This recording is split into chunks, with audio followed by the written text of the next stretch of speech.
এটা রাখো। কেন? আরে রেখে দাও তো, বছরে একটা দিন ঘুরতে নিয়ে যাবে, তাও কি কিপটেমো করবে। তুমি রাখো, তোমার কাজে লাগবে। কিন্তু বাবা, তুমি আমাকে কেন টাকা দিচ্ছ? শোনো, তোমার ওখানে গিয়ে যা ভালো লাগবে তুমি তাই তাই কিনবে। তুমি ওর সঙ্গে যাচ্ছ, তুমি কিনতে চাইলে ও বলবে এটা কিনো না, ওটা কিনো না, এটার বেশি দাম, তোমাকে এরকম বলবে। আর বলবে তোমাকে নাকি লুটে নেবে। তোমার যা ভালো লাগে তুমি তাই কিনবে। আর শোনো, ওখানে গিয়ে পাহাড়ি টুপি পাওয়া যায়, পারলে একটা এনো আমার জন্য, আমার ভীষণ পছন্দ টুপিগুলো। ঠিক আছে বাবা, থ্যাংক ইউ। কটার সময় খেতে পাবো আজকে? যাচ্ছি মা, এখনই খাবার বানাচ্ছি। আসলে আমার না চোখ লেগে গেছিল, আর অনেক দেরিতে ঘুমটা ভেঙেছে। আমি 1 ঘন্টার মধ্যে সবজিগুলো কেটে রান্না করে দিচ্ছি।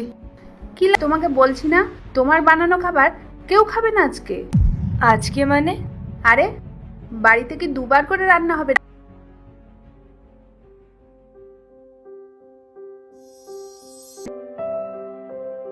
মা, তুমি রান্না করে রেখেছো?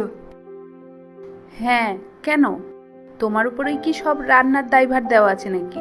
তুমি ঘুমাচ্ছিলে তাই আমি করে নিয়েছি।